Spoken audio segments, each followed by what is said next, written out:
खड़ा रहता हूँ। नमस्कार आप सभी लोगों को।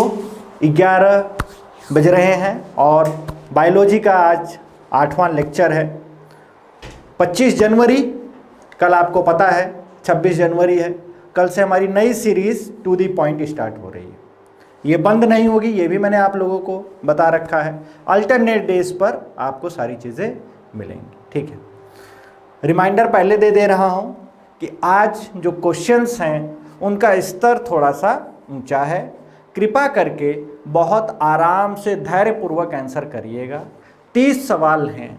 अगर इन 30 सवालों में से आपने 20 भी सही कर लिए, कॉपी पे लिखते रहिएगा, तो आप समझिए कि you are a good student, और either in other words I will say that you are a excellent student, है ना। तो बहुत ध्यान से और इत्मीनान से आंसर करिएगा, सोच समझ के। नहीं आएगा तो छोड़िएगा, क्योंकि स्तर थोड़ा सा ठीक ठाक है, पीसीएस लेवल से भी हल्का सा ऊपर किया हूँ। अब भाई इतने दिन से हम पढ़ते आ रहे हैं, तो थोड़ा सा बीच में तो एक इस तरह का मज़ा आना चाहिए ना, ठीक है। पनीर खा रहे हो, किसी दिन हरी सब्जी का भी मज़ा लेना चाहिए, जो कि पौष्टिक है। खाने में भले हो सकता है अच्छी ना लगे, लेकिन काम आएगी। चले तो स्टार्ट किया जाए हम लोग अपनी सीरीज़ बायोलॉजी लेक्चर 8। मैंने आपको बोला था कि 1500 से 1600 सवाल आप लोगों के बीच में डील करूंगा, ठीक है। तो ये उसी की सीरीज़ चल रही है। कल आपसे फिर मुलाकात होगी टू दी पॉइंट सीरीज़ में, तो आना मत भूलना 11 बजे, ठीक है। मिस करोगे तो कुछ मिस करोगे, समझ रहे हो, शब्दों को समझो। मिस करोगे तो मिस करोगे, ठीक। चलिए, जिन लोगों ने स्टडी 91 का ऐप ना डाउनलोड किया हो, प्ले स्टोर से जाकर के डाउनलोड कर ले। काफ़ी बेनिफिट्स आपको इस पे मिल जाएंगे और बहुत अच्छे फीचर्स भी हैं, आपके काम आएगा कुल मिला के। चलिए, पहले 2 सवाल आपके स्क्रीन पर। अमाशय की दीवार का पेशीय संकुचन कहलाता है और लार का टाइलिन एंजाइम किस माध्यम में क्रियाशील होता है या अधिक क्रियाशील होता है, आपसे पूछा गया है, ठीक है। समझ रहे हैं आप। तो पेशीय संकुचन आपने देखा होगा, जो कॉन्ट्रैक्शन एंड रिलैक्सेशन होता है स्टमक का, ठीक है, आगे पीछे है ना, एडजस्टमेंट करता है अपने आप को, वह क्या कहलाता है? पाचन कहलाता है, पेरिस्टलेसिस कहलाता है, संवहन कहलाता है और अधिश्लेषण कहलाता है। बहुत ध्यान से मैं आपको फिर से बता दे रहा हूं, पेशीय संकुचन क्या हो रहा है? जब पेट कॉन्ट्रैक्ट या रिलैक्स करता है, आप समझ रहे हैं ना, एडजस्टमेंट करता है। जैसे कुंचन विधि से जिग-जैग मोशन से आता है क्या? खाना आता है अमाशय में, तो अमाशय भी एडजस्ट करता है अपने आप को। क्या करता है? थोड़ा सा फैलाता है, कहीं से सिकोड़ता है। तो उसको क्या कहा जा रहा है, यह इस सवाल में पूछा गया है। और लार का जो टाइलिन, जो लार में टाइलिन नामक एंजाइम पाया जाता है, वह किस माध्यम में ज्यादा क्रियाशील होता है, यह आपसे पूछा गया है, ठीक है। यह आपसे पूछा गया है, तो जरा फटाफट इसका आंसर करिए। पहले 2 सवाल आपके स्क्रीन पर है, ठीक है। जल्दी आंसर करिए, बहुत आराम से इत्मीनान से सवाल को पढ़िए, फिर उत्तर करने का प्रयास कीजिए, ज्यादा बढ़िया है, ठीक है। जानबूझ के आज मैंने टफ सेशन रखा है, ताकि आप यार मजबूत भी तो रहो ना हर तरीके से। हमेशा सरल सवालें नहीं आती हैं एग्जाम में, है ना। चलिए, कुछ लोग ये पूछते हैं सर ये किस एग्जाम के लिए? भैया मैं फिर से यहां बोल दे रहा हूं, यह हर एक एग्जाम के लिए, क्योंकि क्वेश्चंस सरल हैं, टफ हैं, मीडियम है, तीनों का कॉम्बिनेशन रहता है मेरा क्लास। तो आपके हर एग्जाम में आपको फायदा देने वाले हैं, ठीक है। जल्दी आंसर करिए, मैं हीटर बंद कर देता हूं। चलिए, तो अमाशय की दीवार का पेशीय संकुचन क्या कहलाता है, आपसे बोला गया है। तो इसका जो आंसर होगा उसको कहते हैं पेरिस्टलेसिस, ठीक है। पेरिस्टलिसिस कहा जाता है। तो जिन लोगों ने सेकेंड आंसर किया है उन्होंने सही आंसर किया है। पाचन नहीं कहलाता भैया, पाचन में तो ब्रेक होता है, चीजें टूटती हैं। अमाशय स्टमक आपका किसी भी प्रकार से संकुचित, फैलाव या सिकुड़ता, अपने साइज वगैरह में किसी भी प्रकार का कॉन्ट्रैक्शन या रिलैक्सेशन नहीं ले आता है, ठीक है ना। तो इसका आंसर क्या हो जाएगा? Second part. और लार का टाइलिन एंजाइम किस माध्यम में क्रियाशील होता है? तो ये याद रखिएगा, जो मुख में लार रहता है, तो मुख में जो यार वो हल्का अम्लीय रहता है, स्लाइटली एसिडिक रहता है। क्या रहता है? स्लाइटली एसिडिक रहता है, ठीक है ना, हल्का अम्लीय रहता है। जो मुख में भोजन जाता है, यहीं पर टाइलिन क्या काम करता है, अपना पाचन क्रिया स्टार्ट कर देता है। यहीं से मुख से ही आपको पता है कि भोजन का पाचन मुख से ही स्टार्ट हो जाता है। टाइलिन, डाइटेज नामक एंजाइम यहीं पर अपना कार्य शुरू कर देते हैं, ठीक है। तो याद रखिएगा, तो उस समय जो लार रहता है, जो लार का पीएच मान अगर आप देखेंगे, ठीक है, लार का जो पीएच मान रहता है वो हल्का सा 7 से कम रहता है, हल्का सा 7 से कम रहता है, एसिडिक रहता है। तो याद रखिएगा, हल्के अम्लीय माध्यम में यह ज्यादा जो है क्या रहता है, अपना असर दिखाता है, ठीक है। हल्का लार का अगर आप पीएच मान देखेंगे तो तकरीबन 6 से 6.5 इसके आसपास थोड़ा बहुत वेरी कर सकता है, ठीक है। तो इसका आंसर हो जाएगा सेकंड का, हल्के अम्लीय में। नेक्स्ट सवाल आपके स्क्रीन पर, 2 सवाल है आपके स्क्रीन पर। आंतरिक एपिथेलियम टिश्यूज जो रहते हैं, एपिथेलियम जो आपके ऊतक रहते हैं, वहां से एक हार्मोन स्रावित होता है जो कि क्या कहलाता है, कोलिस्टोकाइनिन। उसका क्या कार्य है? पित्ताशय के संकुचन का प्रेरण, अग्नाशय रस के श्रावण का प्रेरण, ये दोनों, और प्रोटीन्स को पेप्टोन्स में बदलता है। ये आपका सवाल है। और चौथा सवाल है, कौन सा पदार्थ शरीर की वृद्धि और नई कोशिकाओं के निर्माण के लिए सबसे अधिक आवश्यक होता है, ये बताइएगा। सबसे अधिक आवश्यक है, ये आपसे सवाल पूछी गई है। तो 2 सवाल है कि एपिथेलियम टिश्यूज द्वारा निकलने वाला एक हार्मोन जिसको कोलिस्टोकाइनिन कहा जा रहा है, उसका इन चारों में से क्या कार्य है, ठीक है। और चौथा सवाल है कि कौन सा पदार्थ शरीर की वृद्धि एवं नई कोशिकाओं के निर्माण के लिए सबसे अधिक आवश्यक है, ये आपसे सवाल पूछा गया है। तुरंत आप कमेंट सेक्शन में अपनी हाजिरी देते हुए आंसर बताएं इसका, तीसरे का और चौथे का, ठीक है, चौथे का जल्दी बताइएगा, जल्दी आंसर करिए।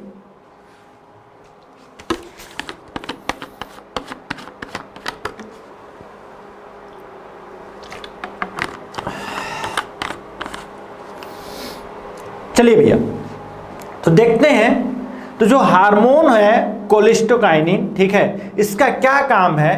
तो ये पित्ताशय से रिलेटेड है। पित्ताशय के जो, पित्ताशय मतलब गाल ब्लैडर होता है, गाल ब्लैडर जो होता है जहां पे पित्त रस इकट्ठा होता है, ठीक है। और अग्नाशय, अग्नाशय रस, अग्नाशय मतलब पैंक्रियास, पैंक्रियास, अग्नाशय मतलब पैंक्रियास होता है। तो पैंक्रियास से निकलने वाले जूसेस, जो रस होते हैं, जो कि अधिकतर पाचन रस होते हैं, और पित्ताशय के संकुचन का जो है प्रेरण, यह किसकी वजह से होता है? यह कोलिस्टोकाइनिन की वजह से होता है। तो याद रखिए कि यह क्या काम कर रहा है, अग्नाशय से रसों को बाहर निकालता है और पित्ताशय के संकुचन का प्रेरण भी करता है। तो इसके लिए याद रखिएगा ये दोनों होंगे। अगर आपको याद रखना हो तो आप ऐसे याद रखना कि जो कोलिस्टोकाइनिन है हार्मोन, यह किससे रिलेटेड है? यह 2 से रिलेटेड है। एक है आपका गाल ब्लैडर जिसको पित्ताशय कहते हैं, और दूसरा अग्नाशय पैंक्रियास कहते हैं, ठीक है। ट्रिप्सिन वगैरह एंजाइम कहाँ से निकलते हैं? अग्नाशय से निकलते हैं। और पित्ताशय भी क्या काम करता है? बाइल जूस को इकट्ठा करके रखता है जिसको पित्त रस कहते हैं, और यह जाकर के भोजन के पाचन में सहायक होता है। कौन सा आवश्यक होता है? मैंने आपको बताया हुआ है कि प्रोटीन्स जो होते हैं, प्रोटीन्स जो कि अमीनो अम्ल में कन्वर्ट होकर के कोशिकाओं की मरम्मत, कोशिकाओं का विकास, उनकी देखभाल, उनकी साफ सफाई किसके ऊपर निर्भर करती है? प्रोटीन्स के ऊपर निर्भर करती है। उनकी वृद्धि वगैरह सब किससे लेना देना है? प्रोटीन से। इस वजह से मनुष्य को एक आवश्यक मात्रा में प्रोटीन का सेवन करना चाहिए ताकि जो आपके सेल्स हैं, टिश्यूज हैं, वह क्या रहें? मजबूत रहें, ठीक है, मजबूत रहें। तो याद रखिएगा, तो शरीर की वृद्धि और नई कोशिकाओं के निर्माण के लिए क्या है जरूरी? प्रोटीन्स है। Fine to all of you. Next 2 सवाल आपके स्क्रीन पर, 5वां और 6ठा। किस रूप में पची हुई प्रोटीन्स का शरीर में संचरण होता है? प्रोटीन्स भी ब्रेक होती हैं, आपको पता है, ठीक है ना, प्रोटीन्स भी क्या होती हैं, ब्रेक होती हैं, ठीक है। तो वह किस रूप में ब्रेक हो जाती हैं यह बताइएगा। एंजाइम में कन्वर्ट होती हैं, फैटी एसिड्स में कन्वर्ट होती है जिसको वसी अम्ल कहते हैं, न्यूक्लिक एसिड में होती हैं या अमीनो एसिड में होती हैं। और वह अंग जिसमें प्रोटीन्स का पाचन पूरा होता है, फाइनली प्रोटीन कहाँ पर पचती हैं, फाइनली इसके बाद अवशेष बाहर हो जाता है शरीर से, ठीक है, तो वह कहाँ पर होता है, मुख गुहा, ठीक है, अमाशय, आंत या मलाशय, ठीक है, समझ रहे हैं आप। अमाशय मतलब पेट, मुख गुहा मतलब माउथ, आप ऐसे समझिए माउथ कैविटी, आंत मतलब इंटेस्टाइन, यहाँ पर स्मॉल इंटेस्टाइन की बात की गई है, छोटी आंत है यहाँ पर, ठीक है ना, छोटी है स्मॉल इंटेस्टाइन। अगर किसी को जानना हो कौन सी इंटेस्टाइन है यहाँ पर, तो यहाँ मैंने स्मॉल इंटेस्टाइन की बात की, मुझे लिखना चाहिए था लेकिन चलिए छूट गया, लेकिन आप यहाँ याद रखिएगा कि छोटी आंत की बात है। और मलाशय जहाँ से वेस्ट बाहर होता है उसमें, ठीक है। तो इसमें से क्या आंसर होगा, जल्दी फटाफट आंसर करें। तो याद रखिए, तो पची हुई प्रोटीन्स का जो पूर्ण रूप से पाचन होता है, ऑलरेडी डाइजेस्टेड रहती हैं, लेकिन किस रूप में पची हुई प्रोटीन्स का, अच्छा किस रूप में, तो याद रखिएगा अमीनो एसिड्स जो है वो कन्वर्ट फॉर्म है किसका, प्रोटीन्स का। प्रोटीन्स टूटती हैं तो क्या है, अमीनो अम्लों का निर्माण होता है। यही अमीनो अम्ल आपकी कोशिकाओं की देखभाल करते हैं, इनका होना शरीर में जरूरी है, बहुत सारी चीजों को पर यह नियंत्रण रखते हैं अमीनो अम्ल, ठीक है। अमीनो अम्ल शरीर के लिए जो बहुत ज्यादा जरूरी हैं उनकी संख्या 20 है, 20 में से 11 गैर जरूरी और 9 जरूरी है, ठीक है। मतलब कि नॉन इसेंशियल एंड इसेंशियल।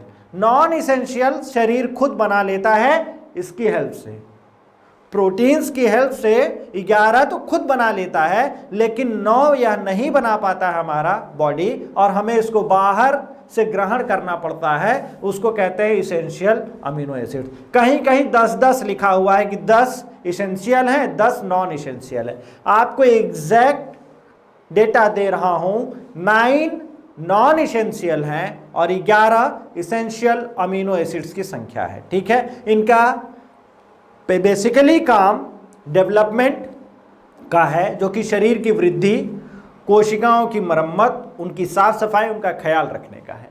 और वह अंग जिसमें प्रोटीन्स का पाचन पूरा होता है वह होता है मेरे भैया छोटी आंत, ठीक है। छोटी आंत का पाचन कहाँ हो जाता है, कुल मिलाकर के प्रोटीन्स का जो पाचन है वह पूर्ण रूप से कहाँ हो जाता है, वह हो जाता है छोटी आंत में। छोटी आंत में ही रसांकुर पाए जाते हैं जिनको विलाई कहा जाता है, छोटे छोटे रेशे पाए जाते हैं जो कि भोजन से अतिरिक्त क्या होते हैं, अतिरिक्त जल एवं खनिज पदार्थों को ग्रहण कर ले जाते हैं। और वैसे भी अगर आपसे कहूं कि भोजन का पूर्ण रूप से पाचन कहाँ होता है, तो वह भी छोटी आंत में ही होता है, ठीक है, वह भी छोटी आंत में होता है। तो जो अमाशय से निकल करके भोजन छोटी आंत में जाता है उसको काइम कहते हैं, और जो मुख से भोजन अमाशय में जाता है उसको बोलस कहा जाता है। बोलस मुख से पेट में और काइम पेट से छोटी आंत में। क्लियर है बात, तो इसको याद रखिएगा। चलिए आगे चलते हैं। तो पांचवें का आंसर अमीनो अम्ल और छठे का आंसर छोटी आंत। 2 सवाल आपके स्क्रीन पर। पित्त का प्रमुख कार्य है, पित्त मतलब आपका हो गया बाइल जूस, है ना, यहां पित्त रस लिखना चाहिए था लेकिन आप समझ सकते हैं बाइल जूस का मुख्य कार्य क्या है। और ट्रिप्सिन ऐसा एंजाइम है जो कि होता है अमाशय में अम्लीय माध्यम में प्रोटीन्स को तोड़ता है, ग्रहणी में क्षारीय माध्यम में प्रोटीन्स को तोड़ता है, ग्रहणी में अम्लीय माध्यम में प्रोटीन्स को तोड़ता है या उसको पचाता है, और लास्ट है अमाशय में क्षारीय माध्यम में प्रोटीन्स को पचाता है। बहुत आराम से पढ़िए, मैं समय दे रहा हूं क्योंकि सवाल इस तरह से लिखे हैं कि आपको समझने में थोड़ा सा दिक्कत हो सकता है, इसलिए मैं समय दे रहा हूं। आप आराम से दोनों चीजों को पढ़िए, थोड़ा सा साइड भी हो जा रहा हूं ताकि आप चीजों को सही से देख पाए स्क्रीन पर, ठीक है।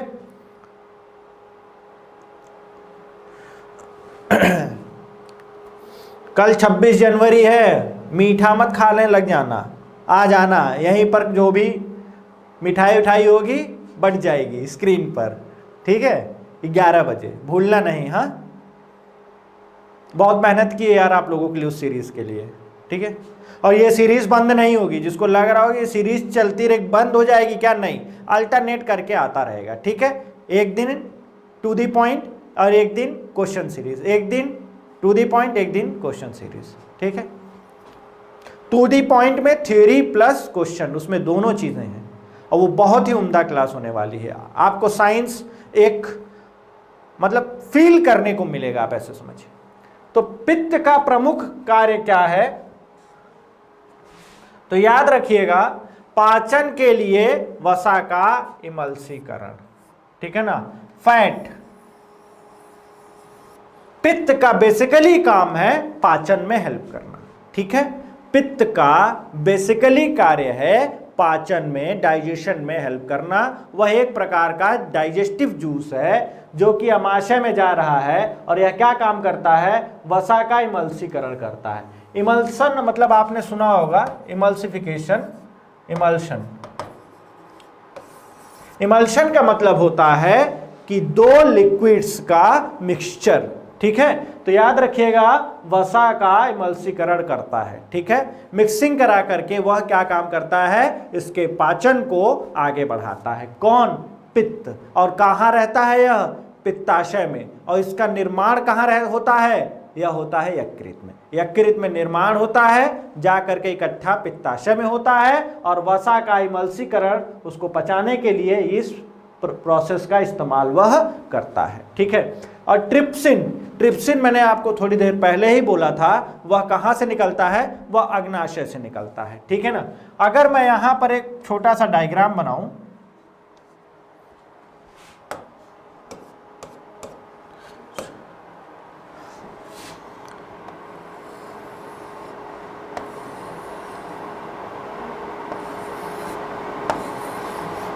ठीक है, ये यहां पर ये रहा अमाशय, ये रही छोटी आंत और यहीं पर यह क्या है, यहां पर यह होता है आपका पैंक्रियाज अग्नाशय। यहीं से ट्रिप्सिन निकलेगा आपका, यहां से क्या निकलेगा, ट्रिप्सिन निकलता है। ट्रिप्सिन नामक एंजाइम अग्नाशय से निकलता है और यहीं पर ग्रहणी होती है। क्या होती है, ग्रहणी, ठीक है। ये जो पाइप जुड़ रही है यहां पर, यही ग्रहणी होती है। तो याद रखिएगा, वहां क्षारीय माध्यम में यह प्रोटीन्स को जाकर के तोड़ता है। क्या काम करता है, ट्रिप्सिन। ट्रिप्सिन का काम ही है प्रोटीन्स को ब्रेक करना। तो यह जा करके ग्रहणी में क्षारीय माध्यम में, बेसिक मीडियम में ट्रिप्सिन को तोड़ता है। तो याद रखिएगा, इसका आंसर क्या हो जाएगा, सेकंड। ग्रहणी में क्षारीय माध्यम को, प्रोटीन्स को तोड़ता है। कहां से निकलता है ट्रिप्सिन, यह निकलता है आपका अग्नाशय से, पैंक्रियास से। अग्नाशय से निकलता है, पैंक्रियास से निकलता है। देखिए आज के सवाल थोड़े से टफ हैं, ठीक है, थोड़े से टफ हैं, पर आप मैनेज कर सकते हैं, ठीक है। इतने भी टफ नहीं है, मैनेज कर सकते हैं, लेकिन आप इसको सरल नहीं कह सकते हैं, ठीक है। जो लोग सही आंसर कर रहे हैं, ठीक है, उनको मैं यहीं से थैंक यू ही बोल सकता हूं, क्योंकि ये सवाल उतने सरल नहीं है जितने आपने सुने होंगे। ये जनरली देखने को नहीं मिलते हैं, ठीक है। अब हम छांट छांट के बैठ करके मैं इसको बनवाता हूं कि हाँ भैया चलो कुछ नया किया जाए, ठीक है।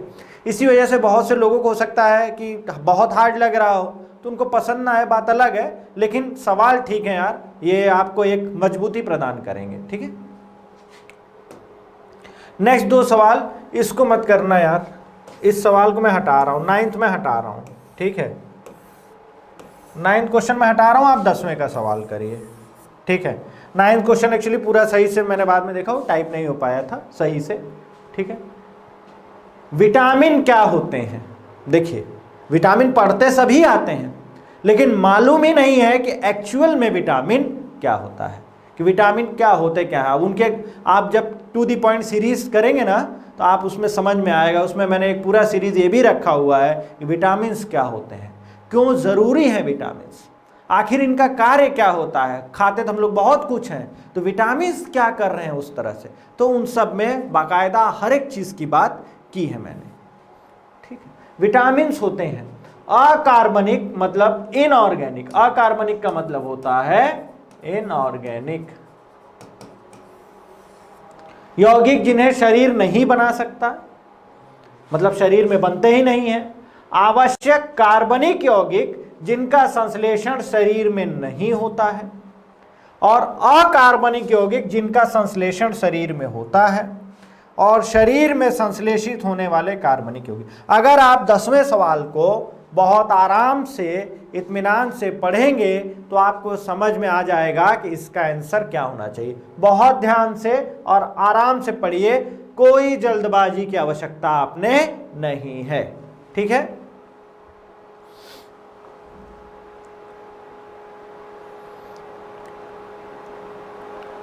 जिन लोगों के यार एग्जाम हुए हैं एनटीपीसी वगैरह के और उन्होंने मेरी सीरीज देख रखी है, तो यार अपना प्लीज़ पॉजिटिव फीडबैक कमेंट दीजिए कि हाँ फंसा नहीं फंसा, या यहाँ से सवालें मतलब एक्स्ट्रा थी, ये चीज़ नहीं आई या वो चीज़ नहीं आई, जो भी हो आप उसको ज़रा कमेंट सेक्शन में लिखें ताकि मैं जो है उसके ऊपर भी कार्य कर सकूं। हालांकि बहुत कुछ चीज़ें फंसी हैं, क्योंकि मेरी जान पहचान के लोगों ने जिनका एग्ज़ाम हुआ है उन्होंने खुद बताया हुआ है कि सर जो है काफ़ी कुछ लेक्चर्स वगैरह से आया हुआ है ना। और जिन लोगों के आने वाले एग्जाम्स लगे हुए हैं जिसमें साइंस की मात्रा ज़्यादा है, वो फ़ायदा लें इन सभी क्वेश्चंस का। जो पिछला करा चुका हूं, अब तक जितना करा चुका हूं उसको आप देखें, फास्ट करके देखिए। मैं ये नहीं कह रहा हूं कि तुम बहुत आराम से देखो वगैरह वगैरह, तेज करके देखो, अपने को समय बचाना है, ठीक है।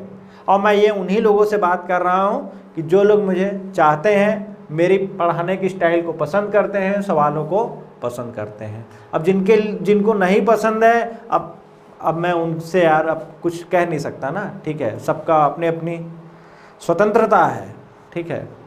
इसीलिए कल संविधान अपना हम क्या हुए थे, संविधान हमको मिला, गणतंत्र हुए, ठीक है। कल टू दी पॉइंट सीरीज का भी आगाज है। चलिए, तो विटामिन क्या होते हैं याद रखिएगा। विटामिन पहली बात तो ऑर्गेनिक यौगिक होते हैं, ऑर्गेनिक कंपाउंड्स होते हैं, ठीक है। और इनका सिंथेसिस शरीर में नहीं हो पाता है, शरीर में नहीं बन पाते हैं, इसलिए हमको क्या करना पड़ता है, बाहर से लेना पड़ता है।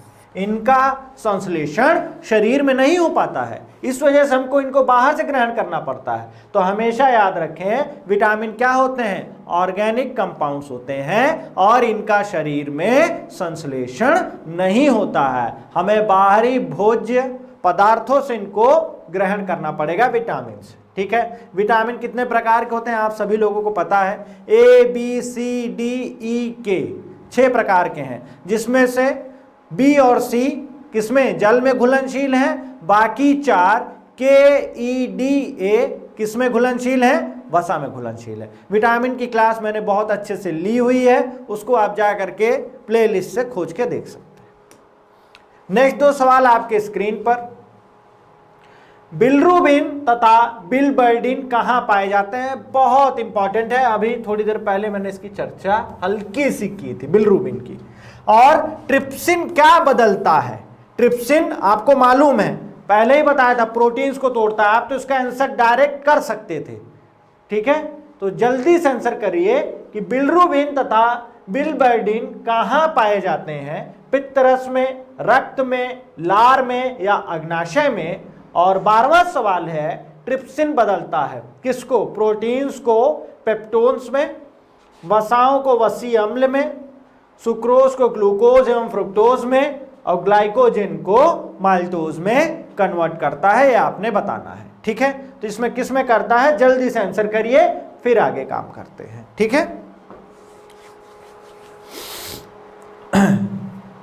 चलिए, तो जो 11वां सवाल है, बिलिरुबिन और बिलिबर्डिन।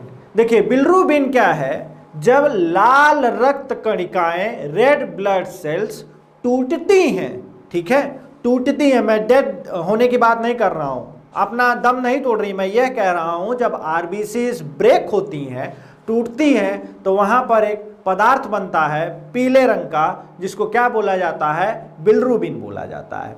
यही बिलिरुबिन कहां पर बन रहा है? यह बन रहा है आपका लीवर में, यकृत में। और यही बिलिरुबिन आधार है किसका? पित्त रस के निर्माण का, जो कि कहां बन रहा है? यकृत में बन रहा है। और यही पित्त रस जाकर के कहां इकट्ठा होता है? गाल ब्लैडर, पित्ताशय में। तो बिलिरुबिन का कुल मिलाकर के किससे है?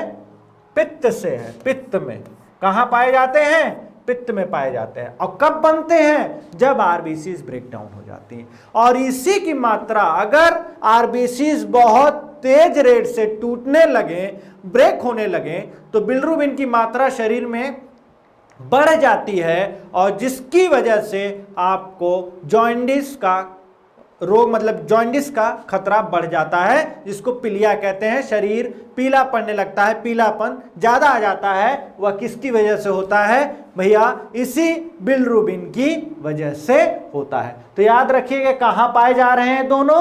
यह है पित्त रस में। और इनका मुख्य काम पाचन में मदद करना है। ठीक है, पाचन में मदद करना है।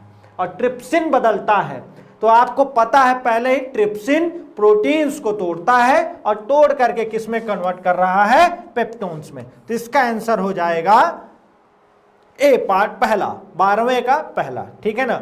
सुक्रोज को ग्लूकोज एंड फ्रक्टोज में ये अलग चीज है, ग्लाइकोजन को माल्टोज में, इसके लिए भी अलग एंजाइम्स आते हैं, और वसाओं को वसी अम्ल में, ये भी अलग चीज है। ठीक है, तो मैं इनके ऊपर नहीं जाना चाहूंगा। अभी ट्रिप्सिन के बारे में बात कर रहे थे, तो यह प्रोटीन्स को किस में कन्वर्ट कर रहा है?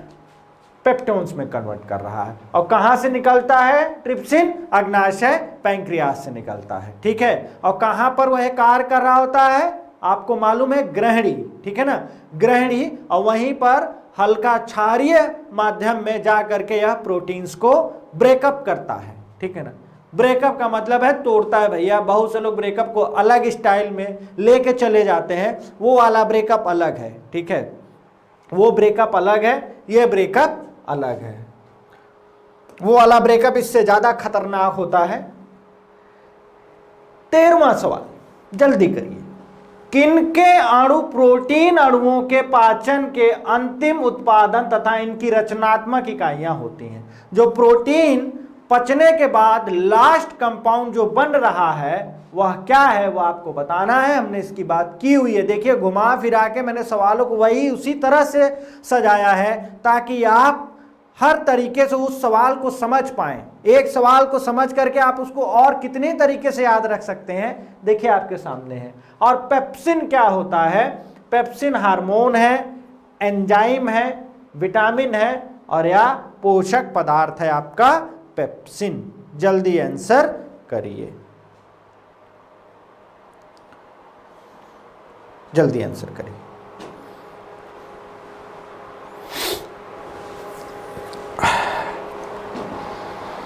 आराम से करिएगा, पढ़ लीजिए, कोई दिक्कत नहीं है। आराम से पढ़िए फिर आंसर करिए, है ना।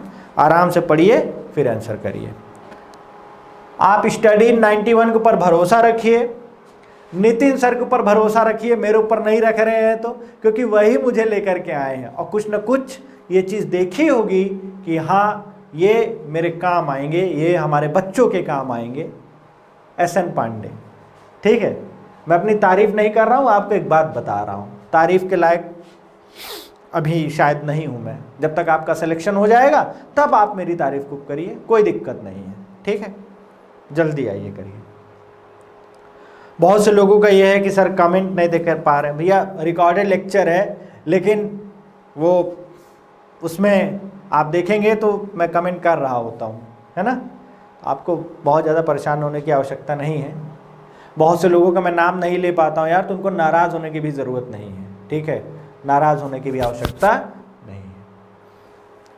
और आप लोग कहते ज़रूर हैं शेयर कर दिया हूँ, ये कर दिया हूँ, वो कर दिया हूँ।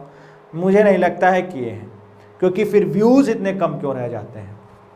क्या मैं सही चीज़ नहीं पढ़ा रहा हूँ, क्या गड़बड़ पढ़ा रहा हूँ? ऐसा तो है नहीं, मुझे तो नहीं लगता, क्योंकि मुझे भरोसा अपने आप। खैर, तो आपको पता है कि जब प्रोटीन टूटता है, ठीक है, तो फाइनल जो बनता है, रचनात्मक इकाई जो बनती है, वह क्या बनती है? अमीनो एसिड बनती है। क्या बनती है? अमीनो अम्ल का निर्माण होता है। किसका होता है निर्माण? अमीनो अम्ल, ठीक है। और पेप्सिन क्या होता है? पेप्सिन आपको बताएं तो पेप्सिन, पहली बात तो विटामिन तो ऐसे हटा दोगे, ठीक है ना। तो पेप्सिन 3 ऑप्शनों में देखो, हार्मोन है कि एंजाइम है कि पोषक पदार्थ है। तो पेप्सिन जो है एक प्रकार का पाचक एंजाइम होता है, ठीक है, जो कि अमाशय में रहता है, मेनली वही मिलेगा आपको, और वह भोजन के पाचन में क्या काम करता है, मदद करता है। एंजाइम का मतलब यह होता है, मदद करने का इन द सेंस यहां पर यह है कि यह जो भी वहां पर क्रिया हो रही है, एंजाइम क्या करता है, वहां पहुंच करके उसको धक्का देता है कि तुम लोग अब तेज काम करो। कैसे, मतलब उत्प्रेरक के तरीके काम करता है, ठीक है, कैटलिस्ट के तरीके काम करता है। किसकी तरह से काम कर रहा है, उत्प्रेरक की तरह, जो कि वहां पे जो भी क्रिया हो रही है, जो रेट ऑफ रिएक्शन है, उसको क्या काम कर दे रहा है, इंक्रीज कर देता है, बढ़ा देता है, ठीक है, तो तेज करने का काम करता है। तो आपको कल को पूछे एंजाइम का क्या कार्य है, तो याद रखिए एज अ कैटेलिस्ट काम करता है, उत्प्रेरक की तरह काम करता है। जो भी वहां पर अभिक्रिया हो रही होती है उसके रेट को क्या करता है, बढ़ा देता है, यही इनका कार्य है। तो क्या अगर यह नहीं होगा तो भोजन का पाचन नहीं होगा, होगा, ऐसा नहीं है कि नहीं होगा, लेकिन वो जो पाचन का रेट है वह कहीं ना कहीं कम हो जाएगा। नेक्स्ट 2 सवाल आपके स्क्रीन पर, मानव शरीर में अधिकतम मात्रा में पाए जाने वाला तत्व है। देखिए ये क्वेश्चन मैंने फिर से रखा है ताकि आप कहीं फिर से गलती ना करें। और प्रोटीन की प्रचुरता वाले खाद्य पदार्थों में उपस्थित अमीनो अम्ल टायरोसिन के बारे में, वहां पर एक अमीनो अम्ल टायरोसिन है के बारे में कौन सा सही नहीं है, ठीक है, कौन सा सही नहीं है, ठीक है, कौन सा सही नहीं है, जल्दी से इसका आंसर करें आप लोग, जल्दी आंसर करें। 2 सवालें आपके स्क्रीन पर हैं, ठीक है, 2 सवालें आपके स्क्रीन पर हैं भैया।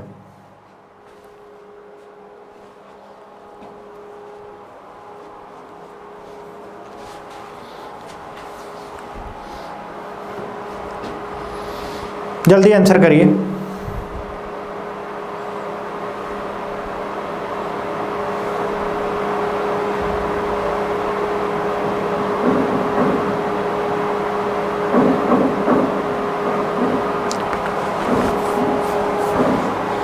देखिए तो शरीर में, अब आप लोग इसका आंसर सही कर ले, तत्व की बात की गई है, तत्व की बात की गई है।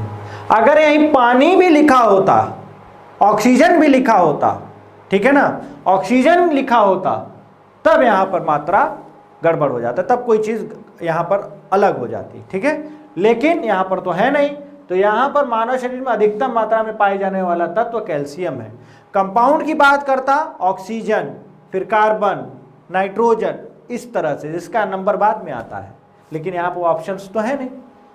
अब प्रोटीन की प्रचुरता वाले, जिसमें वह ऐसे खाद्य पदार्थ जिनमें प्रोटीन ज़्यादा मात्रा में है, ठीक है, अमीनो अम्ल का एक पार्ट है, एक अमीनो अम्ल है टायरोसिन, की क्या सही नहीं है। यह ऊर्जा के स्तर को बढ़ाने में सहायता करता है, बिल्कुल करता है। यह भावनात्मक और पर्यावरणीय दबाव का सामना कर सकता है, बिल्कुल, यह भी सही है। यह उदासी से लड़ सकता है, जी हाँ, यह भी बिल्कुल सही है। चौथा क्या, यह बुढ़ापे के लिए उत्तरदायी मुक्त मूलकों के विरुद्ध रक्षा कर सकता है, यह सही नहीं है, यह सही नहीं, सही नहीं है कि बात किया है, तो इसका आंसर ये हो जाएगा, ठीक है। याद रखिएगा टायरोसिन क्या काम करता है, ये न्यूरोलॉजिकल इफेक्ट्स दिखाता है, आपके ब्रेन को आदेशित करता है कई इंपॉर्टेंट केमिकल्स को निकालने के लिए, जैसे एपिनेफ्रीन, आपने सुना होगा एपिनेफ्रीन और डोपामाइन, सुना है, एपिनेफ्रीन, डोपामाइन, ये सब क्या है, यह एक तरीके से ऐसे हार्मोन्स हैं जो कि क्या काम करते हैं, भावनात्मक, आपको मतलब एक तरीके से इमोशनल कर देते हैं, आपको पता होगा, ठीक है। बहुत प्यार मोहब्बत वाले जो रहते हैं, डोपामाइन वगैरह उसमें ज़्यादा निकलता है, वो हार्मोन का ही खेल है। ये कोई दिमागी संतुलन खराब होने की वजह से नहीं होता है। यह क्या काम करता है, जब किसी को कोई चीज़ अच्छी लग रही होती है, बराबर जैसे नशा होता है कुछ, मान लीजिए कोई सिगरेट पीता है, वह बार बार उसको सिगरेट की तलब क्यों लगेगी? क्योंकि वो उसको अच्छा लगता है, डोपामाइन निकलता है। अब जब डोपामाइन नहीं निकलेगा, मान लेते हैं, एक एग्जांपल बता रहा हूं आपको, मान लीजिए नहीं निकलेगा, अब उसको अनईजी फील होने लगेगा, ठीक है, वह क्या काम करेगा? जाएगा सिगरेट पिएगा। शराब क्यों नहीं छूट जाती है? वह इसी वजह से है। क्यों? क्योंकि ये चीजें उसको क्या करती हैं? उसको अच्छा फील कराती हैं, और अच्छा जब फील कराती हैं तो बार बार उस चीज को पीता है, ठीक है। जैसे आप क्यों एडिक्ट हो गए हैं फोन को? फोन से क्यों एडिक्ट हो गए हैं? बार बार वही गाना सुनना, उसी तरह के जो है सीरियल्स देखना, उसी तरह का गेम खेलना। क्यों? क्योंकि जब आप वो खेलते हैं तो इस तरह के जो हार्मोन्स है वो निकलते हैं, वह आपको बहुत ही अच्छा फील कराते हैं। तो इस अच्छे फील की अनुभूति लेने के लिए आप बार बार उसको करेंगे। क्यों? नहीं निकलेगा तो आपको तलब चढ़ेगी, अरे नहीं नहीं नहीं ये काम करना है। प्यार मोहब्बत का भी खेल थोड़ा सा इस हार्मोन पर डिपेंड करता है, ठीक है। नहीं बात हो पा रही, झगड़ा हो गया है, अब दिमाग में वही चलता रहेगा। क्यों? क्योंकि जब चीज़ें सही थी, आपको उसकी आवाज़, मतलब उनकी या जो भी हो रिलेशन में, तो वो क्या रहता है? वो अच्छा फील करते हैं, ठीक है। अब जब अच्छा फील नहीं करते हैं बेचारे, तो अब क्या करें? अब दिक्कत होती है, उलझन में आते हैं, खाना पीना फिर बंद हो जाता है, भूख नहीं लगती है। ये सब इसके साइड इफेक्ट्स हैं। आप समझ रहे हैं? तो ये साइंस का खेल है। मेरे साथ जुड़े रहिए, तो इसका इलाज भी मैं आपको कभी न कभी जरूर बताऊंगा कि अगर इस तरह से कैसे निकलें आप। ये कोई किस्मत का खेल या वगैरह ये सब नहीं है। These are effects of science, hormones. समझ में आ रही है बात? क्लियर है? चलिए, जानबूझ के इस सवाल पे मैंने समय दिया ताकि जो है आप इस चीज को अच्छे से समझ पाए, क्योंकि एडल्ट एज में ये चीजें होती हैं। इसका आंसर हो जाएगा 4th। हाँ भैया, ये लाइव क्लास वगैरह का जो है सिस्टम है, आप समझ रहे हैं। क्लास तो मिल रही है, अभी मान लीजिए मैं लाइव नहीं जा पा रहा हूं, मैंने आपको बताया था एग्जाम से, तो इस वजह से, ठीक है। आगे आते हैं 17वें सवाल पे। बहुत आराम से 17वें सवाल का आंसर करिएगा, क्योंकि इसका ज्यादातर लोग आंसर गलत कर सकते हैं। पढ़ा आपने दसियों बार होगा, लेकिन बहुत आराम से आंसर करिएगा। और जंतुओं में कौन सा पॉलीसेकेराइड आरक्षित ईंधन, रिजर्व्ड फ्यूल का काम करता है? इसमें से कौन पॉलीसेकेराइड? पॉलीसेकेराइड मतलब आपको पता है, कार्बोहाइड्रेट 3 प्रकार के आप देख रहे थे, मोनोसेकेराइड, डाइसेकेराइड और पॉलीसेकेराइड। सरल शर्करा, द्विशर्करा और जटिल शर्करा। यहां पर जटिल शर्करा की बात किया है, पॉलीसेकेराइड। तो कौन सा जंतुओं में कौन सा पॉलीसेकेराइड आरक्षित ईंधन का काम करता है? सेल्यूलोज, डेक्ट्रॉन, मंड या ग्लाइकोजन? जल्दी आंसर करिए।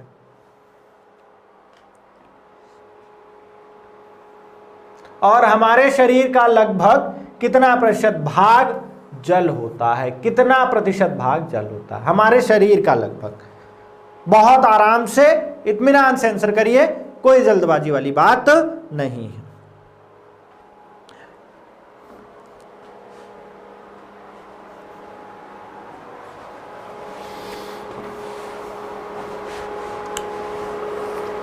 हाँ, जिन लोगों को एक सवाल यह भी था कि कुछ लोगों ने मुझसे पूछा था कि नितिन सर की क्लास, आप मेरा मैसेज उन तक ये बोल देना कि क्लासेस क्यों नहीं आ रही हैं करंट अफेयर्स की। आ जाएंगी, ठीक है, थोड़ा सा व्यस्त थे वो, आ जाएंगी क्लासेस।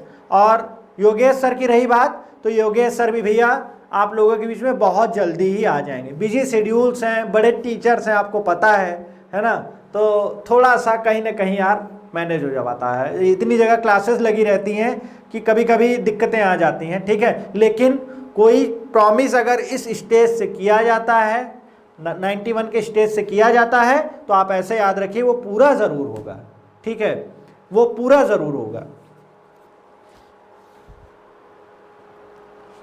क्योंकि हम लोग प्रॉमिस तभी करते हैं जब वो चीज़ें हों, है ना। चलिए, तो हमारे शरीर का लगभग, जितने लोग इसका 80% आंसर कर रहे हैं वो थोड़ा सा गलत है यार। जो इसका एक्चुअल आंसर है वो तकरीबन आप याद रखिए 57 से 65%, ठीक है। ये इसका सही आंसर है, ठीक है, ये इसका सही आंसर है। हो सकता है इससे लोग एग्री ना कर रहे हो, आप कमेंट में अपना डाउट डाल सकते हैं कि कहाँ लिखा है वगैरह वगैरह, लेकिन यार जो इसका एक्चुअल आंसर है वो तकरीबन 57% होता है, ठीक है। क्या होता है? 57% है। यह किसी पीसीएस में आई हुई सवाल है, ठीक है, इस वजह से मैं इसका आंसर ये कर रहा हूँ, है ना। अब वैसे भी आपने 80% नहीं सुना होगा, आपने 70% के आसपास जल की बात सुनी होगी, ठीक है। तो याद रखिए जो इसका एक्चुअल आंसर है वो क्या है, 57% है। और जंतुओं में कौन सा पॉलीसैकेराइड, तो याद रखिए ग्लाइकोजेन। ग्लाइकोजेन जो है जटिल शर्करा का उदाहरण है और यह आरक्षित ईंधन के रूप में कार्य करता है कि मान लीजिए सपोज आप किसी जंगल में गए हुए हैं और आपने 3 दिन से नहीं खाया है, आपके शरीर में जान नहीं है, लेकिन फिर भी आप चल फिर रहे हैं वगैरह वगैरह। अचानक से कोई जानवर आपके सामने आ गया तो आप क्या काम करोगे, एक तो एड्रेनलिन हार्मोन वहां से निकलेगा कि ये भैया लड़ो या उड़ो हार्मोन निकलेगा, वहां से आप उड़ोगे, भागोगे, ठीक है। लेकिन भागने के लिए भी क्या चाहिए आपको, मांसपेशियों में ऊर्जा चाहिए ना, ठीक है। तो वह कहां से आएगी, वो ग्लाइकोजेन के रूप में आएगी। किसके रूप में आएगी, ग्लाइकोजेन के रूप में आएगी, जो कि आरक्षित ईंधन के रूप में शरीर में मौजूद रहता है। तो इसका आंसर हो गया थर्ड और इसका भी आंसर हो गया थर्ड। तो 17वें 18वें का सवाल, इसलिए 17वां सवाल 17 पे खतरा ऐसे समझो, तो ये खतरा था, तो इसका आंसर हो गया 57%। नेक्स्ट 2 सवाल, सामान्य वसा के अणुओं के संश्लेषण में कौन से रासायनिक बंध बनते हैं, केमिकल बॉन्ड्स कौन से बनते हैं। इसका सिर्फ आंसर करना और याद कर लेना, ज़्यादा दिमाग मत लगाना, कुछ चीज़ों पे हमें ज़्यादा अंदर नहीं जाना चाहिए, क्योंकि साइंस हमको सिर्फ उतनी पढ़नी है जितना हमारे काम आए, ठीक है। बहुत ज़्यादा बॉन्डिंग वगैरह पे अंदर जाने लगेंगे तो दिक्कत हो जाएगी, ठीक है। और इनमें से ऑक्सीजन के परमाणु सबसे कम किसमें होते हैं, जो ऑक्सीजन मॉलिक्यूल्स होते हैं, ऑक्सीजन वह किसमें सबसे कम होते हैं, प्रोटीन्स में होते हैं, लिपिड्स में होते हैं, कार्बोहाइड्रेट्स में होते हैं या न्यूक्लिक अम्ल में होते हैं। ये दोनों सवाल हैं और इन दोनों सवालों के लिए आंसर मैं बहुत ज़्यादा एक्सप्लेन नहीं करूंगा, क्योंकि इनमें अंदर जाने का मतलब है कि मतलब काफ़ी डीप जाना, उसकी आवश्यकता है नहीं, ठीक है, उसकी आवश्यकता है नहीं। बस जानबूझ के ये रख दिया है कि अगर ये 2 सवाल हुबहू आपके एग्जाम में कभी उतर गए तो इनको क्या काम करना है, आप सही कर ले जाए, ठीक है। कभी कभी हमको चीजों को वैसे ही देख लेना चाहिए जैसे वो दिख रही हैं, उसके अंदर ज्यादा घालमेल मतलब कि आपको बहुत डीप उसमें उसका पोस्टमार्टम करने की आवश्यकता नहीं है। जहां पे जरूरी है वहां पे जरूर करेंगे, ठीक है, ताकि वहां से और सवालें बन सके। तो इसका आंसर क्या होगा, जल्दी आंसर करें। सामान्य वसा के अणुओं के संश्लेषण के रासायनिक बंध कौन से हैं, कौन से बंध बनते हैं इसमें से, एमाइड बंध, फॉस्फेस्टर बंध, एस्टर बंध, ईस्टर बंध और ग्लाइकोसिडिक बंध, ठीक है। और इनमें से ऑक्सीजन के परमाणु सबसे कम किसमें मिलते हैं ये बताना है। प्रोटीन्स, लिपिड्स का मतलब होता है फैट्स, आप ऐसे समझिए जो फैटी एसिड्स होते हैं, वसा अम्ल जो होते हैं, उसको लिपिड्स भी कहा जाता है। तो इसका आंसर आप याद रखिएगा, यह होता है ईस्टर बंध। जो फैट मॉलिक्यूल्स होते हैं, जो फैट मॉलिक्यूल्स होते हैं, उनके संश्लेषण में जब उनका सिंथेसिस होता है, ठीक है, उनका सिंथेसिस जब हो रहा होता है, संश्लेषण होता है, तो कौन सा रासायनिक बंध बनता है, उसको ईस्टर बंध कहते हैं, ठीक है। क्या बोलते हैं, ईस्टर बंध कहते हैं। बस आपको इतना ही इसमें याद रखना है। और इनमें से ऑक्सीजन के परमाणु सबसे कम किसमें मिलते हैं, वो याद रखिएगा, वो इसमें मिलते हैं लिपिड्स में, ठीक है ना। लिपिड्स इन द सेंस आप फैटी एसिड्स बोल सकते हो उसको, ठीक है ना, वसा। तो याद रखिएगा इनमें से बात किया है तो न्यूक्लिक अम्ल, कार्बोहाइड्रेट्स और प्रोटीन्स, इन सभी में देखें तो लिपिड्स में जो है ऑक्सीजन मॉलिक्यूल्स की संख्या कम रहती है इन तीनों के अपेक्षा, ठीक है। तो इसको आप मेरे लिए केवल याद रखिए, बहुत ज्यादा इसमें प्लीज पीएचडी मत करिए। 2 सवाल, लगभग कितने तत्व जीव पदार्थ के संयोजन में भाग लेते हैं, जीव पदार्थ, ठीक है, जीव पदार्थ के संयोजक में, यह भी आपको याद ही करना पड़ेगा, ठीक है। और इनमें से किस तत्व के परमाणु कार्बनिक अणुओं की रेखीय या चक्रीय अवलंबन ढांचे बनाते हैं। रेखीय मतलब लीनियर, ठीक है, और चक्रीय मतलब आप ऐसे कहिए सर्कुलर, ठीक है ना, चक्र टाइप में, है ना। तो कौन बनाता है, याद रखिएगा, कौन बनाता है उसको देखते हैं, और जीव पदार्थ के संयोजन में कितने एलिमेंट्स भाग लेते हैं, कितने तत्व भाग लेते हैं। मान लीजिए कोई पदार्थ इस तरह से बन रहा है, जीव पदार्थ है ना, लिविंग प्रोडक्ट, अगर लिविंग प्रोडक्ट बन रहा है तो वो जब बन रहा है तो तकरीबन, लगभग की बात की गई है, तकरीबन कितने तत्व मिल भाग लेकर के उसको बनाते हैं। इसके लिए आंसर याद रखना यार 30, ठीक है। जब किसी लिविंग ऑर्गेनिज्म या प्रोडक्ट का निर्माण हो रहा होता है, संयोजन हो रहा होता है, जब मिलते हैं तो किन लगभग 30 तत्व मिल करके इसको बनाते हैं। आप उसमें जैसे कैल्शियम, फास्फोरस, मैग्नीशियम, इन सबको भी काउंट करें तो जो मेन होते हैं उनकी लगभग संख्या कितनी है, वह 30 होती है। यह आइए, तो आपको पता है परमाणु कार्बनिक अणुओं की रेखिक, जैसे आपने ये सुना, ये देखिए सी सी सी सी सी, है ना, इस तरह से चक्रीय रूप बनाते हैं, सी सी सी, रेखीय।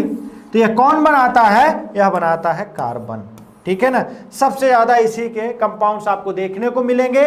तो यहां आप अगर एक कॉमन सेंस भी लगाते तो इसका आंसर कर ले जाते हैं। 22 का आंसर क्या हो जाएगा, कार्बन। आप देखते हैं रेखीय बोल रहा है तो इस तरह से आपने बहुत देखा होगा कि बॉन्डिंग करते हुए लाइन में ये इस तरह से चक्र के रूप, मतलब सर्कुलर पूरा एक रिंग टाइप बनाते हैं, है ना। तो याद रखिए इसके लिए रेखीय अवलंब ढांचे बनाते हैं सबसे ज्यादा, वह कौन है, वह कार्बन है, ठीक है। क्या है वह, कार्बन है। 2 सवाल, इनमें से कौन सी प्रोटीन के अणु तंतुवन होते हैं, कौन सी प्रोटीन के अणु, ठीक है ना, तंतुवन, आप फाइब्रस कह लीजिए, और इनमें से कौन सी प्रोटीन के अणु तंतुवत नहीं होते हैं, ठीक है। जल्दी आइए, देखिए दोनों सवाल रखे हैं, याद करना यहाँ ज़्यादा ज़रूरी है, टफ है यार सवाल है, ठीक है। मैं अब इसमें मैं वो नहीं करूँगा कि बहुत आसान है, ठीक है, टफ है सवाल है, बिल्कुल टफ है, उसमें कोई दो राय नहीं है, ठीक है। जल्दी आंसर करें अगर किसी को आ रहा हो तो, नहीं तो हम इसका आंसर करते हुए आगे चलेंगे, क्योंकि इनके अंदर जाना वह बहुत ज़्यादा इम्पोर्टेंस नहीं रखता है आपके लिए, ठीक है, बहुत ज़्यादा इम्पोर्टेंस नहीं रखता, क्योंकि काफ़ी टफ सवाल हैं। लेकिन मैंने आपको याद रखने के लिए इन सवालों की ये सीरीज़ रखी हुई कि आप इसको कितना अच्छे से याद रख पाओगे। मैंने आप सभी को पहले ही कहा कि अगर 30 क्वेश्चंस में से किसी के 20 भी सही होते हैं तो you are a excellent person, मेरी तरफ से चॉकलेट। सवाल में इसको एक बार देख लेता हूँ, गलत तो नहीं छपी है।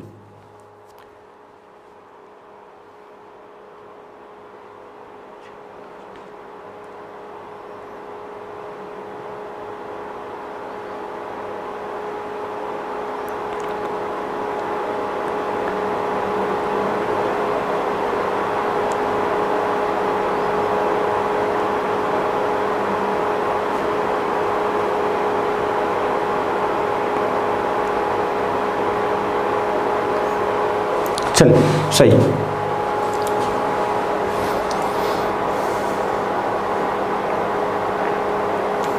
तो आगे आते हैं। तो इनमें से कौन सी प्रोटीन के अणु तंतुवत होते हैं, तो याद रखिएगा, ठीक है, वह क्या है, ये सभी, इसका आंसर है ये सभी, मायोसिन, फाइब्रिनोजन, इलास्टिन, ठीक है, ये सब के सब क्या है, प्रोटीन के अणु क्या होते हैं, तंतुवत होते हैं, ठीक है।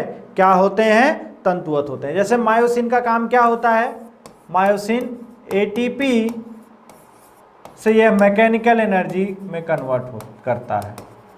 जो ऊर्जा संग्रहित होती है बॉडी में, ऊर्जा संग्रहित होती है एटीपी फॉर्म में, उसको किस में कन्वर्ट करता है, मैकेनिकल एनर्जी, जो आपकी मसल्स वगैरह काम करती हैं, ठीक है। और इनमें से कौन सी प्रोटीन के अणु तंतुवत नहीं होते हैं, तो ये इसका आंसर क्या हो जाएगा, मायोग्लोबिन। क्या हो जाएगा, मायोग्लोबिन, ठीक है। अब यहां पर मायोग्लोबिन की बात करता हूं जरा। मायोग्लोबिन, मायोग्लोबिन क्या है उसको यहां सुनिएगा, बाकी को तो याद रख लीजिए आप कि कौन, यह सब नहीं होते हैं कोलेजन। मायोग्लोबिन भी अगर मैं यहां रख देता तो वो भी हो जाता, ठीक है। तो मायोग्लोबिन इसका आंसर है और इसका आंसर है ये सभी। लेकिन अब आगे याद रखिए इसमें यार कि जो मायोग्लोबिन है, मायोग्लोबिन का क्या काम है, मायोग्लोबिन का क्या काम है, यह मसल्स में ऑक्सीजन प्रोवाइड कराता है, मसल्स को ऑक्सीजन प्रोवाइड कराता है, ठीक है, वर्किंग ऑक्सीजन प्रोवाइड कराता है, ठीक है, क्योंकि मसल्स को भी काम करने के लिए क्या चाहिए, ऑक्सीजन चाहिए होता है ना भैया, ठीक है, ऑक्सीजन सभी को चाहिए, जो आप ऑक्सीजन ले रहे हो वो सब कहाँ जा रहा है, मसल्स वगैरह में तो जा रहा है, तो याद रखिए कि मसल्स को यह ऑक्सीजन प्रोवाइड कराता है। मायोग्लोबिन की वजह से ही आपको याद होगा कि जो वेल्स वगैरह हैं, वेल्स किस में आती है, स्तनधारी में आती है, उसको सांस लेने के लिए ऊपर जाना पड़ता है, तो ऊपर वह आती है, सांस लेकर के वह नीचे चली जाती है, क्योंकि मायोग्लोबिन की मात्रा बहुत ज़्यादा होती है, वह वहाँ पर ऑक्सीजन के लेवल को क्या करता है, रिटेन करके रखता है, ऑक्सीजन को संभाल करके रखता है और उसको वर्किंग ऑक्सीजन देता रहता है। इस वजह से वह घंटों पानी में रह सकती है, जैसे अजगर हो गया, ब्लू व्हेल हो गई वगैरह, इन सब के पास मायोग्लोबिन ज़्यादा पाया जाता है, ठीक है।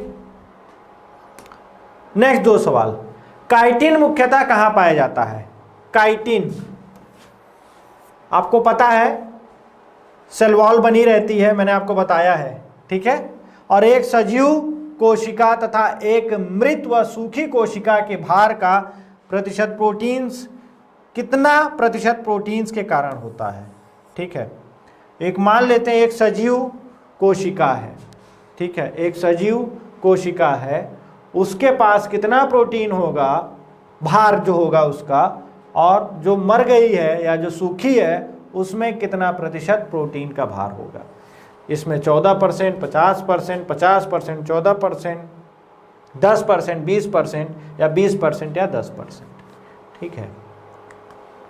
देखिए कुछ क्वेश्चंस में आपको लग रहा होगा कि सर इसकी हमको डीप नॉलेज और नहीं दे रहे हैं, ठीक है, उसका कारण है यार, ठीक है, आपको उसमें बुरा मानने वाली बात नहीं है, उसका कारण ये है कि उतना अंदर मुझे ले जाने की आवश्यकता आपको है नहीं, आप दिक्कत में आओगे, दिक्कत इन द सेंस ऐसे आओगे कि वो आपके किसी काम की नहीं है यार, आपके दिमाग में फिर अलग अलग तरीके की चीज़ें रिटेन करना मुश्किल हो जाएगा, पूरा वो नीट की क्लास हो जाती है एक तरीके से, ठीक है, हमको उस पर नहीं जाना, हमको जनरल साइंस पे ही रहना है ना। हालांकि ये क्वेश्चन जनरल साइंस के हिसाब से भी टफ है, लेकिन ठीक है आप मैनेज कर सकते हो, ठीक है। तो काइटिन मुख्यतः कहाँ पाया जाता है यार, इसको बता देना, कीटों तथा अन्य आर्थ्रोपोड जंतुओं के बाह्य कंकाल में, ठीक है, जो उनका बाह्य कंकाल मान लीजिए स्किन है, ठीक है, तो जो स्किन है, जो उसकी सेल्स वगैरह, उसमें क्या पाया जाता है, काइटिन पाया जाता है, ठीक है, कोशिकाएं जो है काइटिन, ठीक है। और एक सजीव कोशिका मतलब एक जो जीवित कोशिका है और एक मृत कोशिका है, उनके जो भार होगा क्रमशः उसमें कितना प्रतिशत प्रोटीन के कारण होता है। तो याद रखिएगा, बहुत से लोग इसका पहला आंसर कर रहे होंगे, लेकिन इसका आंसर क्या होगा, चौथा होगा। जो जीवित होता है उसमें मात्र उसका जो भार है वह 14% प्रोटीन की वजह से होता है और 50% सूखी वाली का होता है, ठीक है। जीवित यार आप अपने आप को ले लो ना, प्रोटीन से कितना हिस्सा बना है, 50% बना है क्या, नहीं, ठीक है।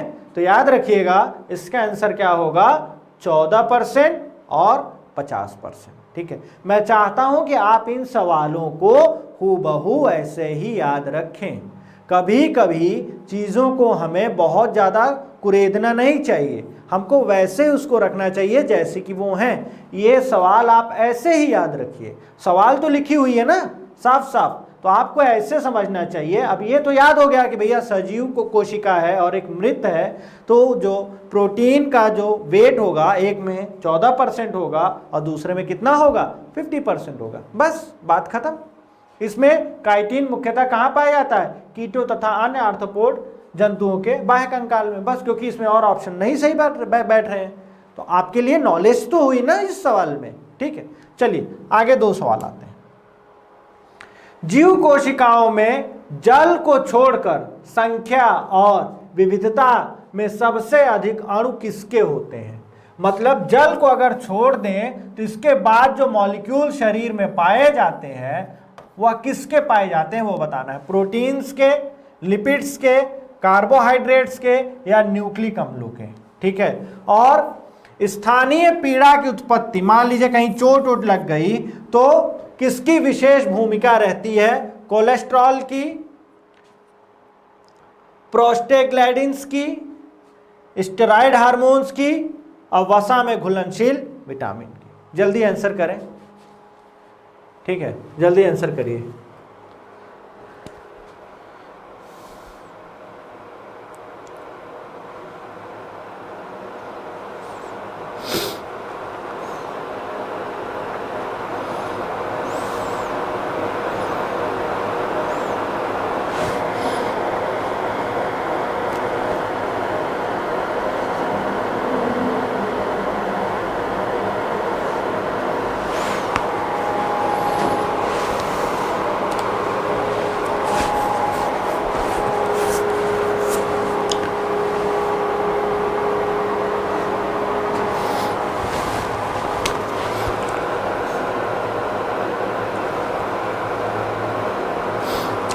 घर से बार बार फोन आता है ना,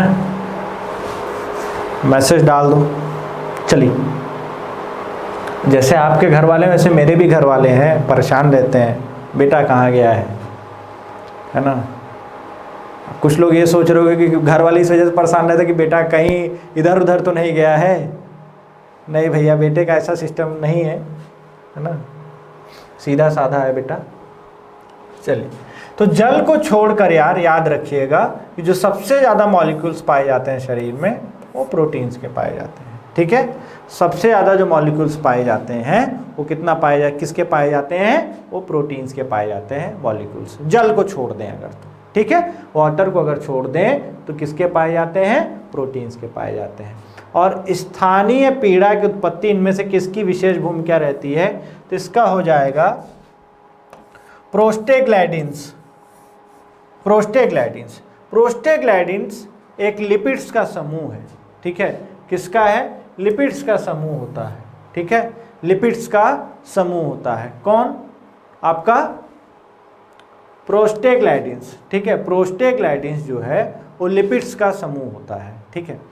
अब इसका क्या कार्य है, इसका कार्य है यार, जहीं अगर चोट वगैरह लग गई, ठीक है, तो ये वहाँ पे सूजन वगैरह को कंट्रोल करता है, वहाँ पे जो रक्त का बहाव है उसको कंट्रोल करता है, क्लॉटिंग नहीं होने देता है, रक्त के थक्के नहीं बनने देता है। इसको आप सिंपल वर्ड्स में इतना ही समझें कि जो प्रोस्टेग्लैंडिन्स होते हैं यह एक ग्रुप ऑफ लिपिड्स होते हैं, लिपिड्स के एक समूह होते हैं जो कि क्या काम करते हैं कि जहाँ पर चोट वगैरह लग गई है, ठीक है, तो वहाँ पर क्या काम करते हैं, यह सूजन को कंट्रोल कर रहे होते हैं। इसके बाद ब्लड क्लॉट नहीं होने देते हैं, रक्त के थक्के नहीं जमने देते हैं। और दूसरा कि यह क्या काम करते हैं, रक्त के प्रवाह को भी वहाँ कंट्रोल करते हैं ताकि सड़न वगैरह ना हो, ठीक है। तो चले इसका आंसर, ठीक है। आप लोग इतनी देर से सपोर्ट बनाए हुए हैं तो उसको बनाए रखिए, नाराज़ होने की आवश्यकता नहीं है। कभी कभी क्या रहता है कि जब चीज़ें टफ होती रहती तो लोग झल्लाने लगते हैं, यही टाइम होता है मजबूत होने का,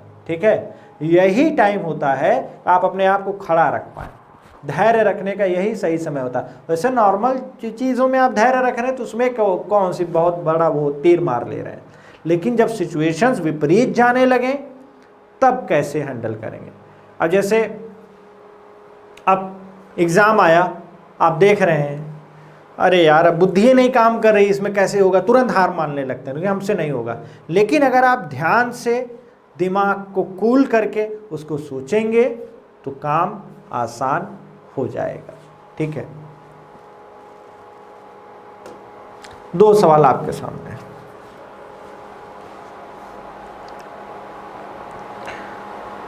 यदि कोई व्यक्ति हरी सब्जियां खाना बंद कर दे तो उसे रतौंधी हो जाएगी, और कारण क्या है, उसमें विटामिन ए की कमी हो जाएगी।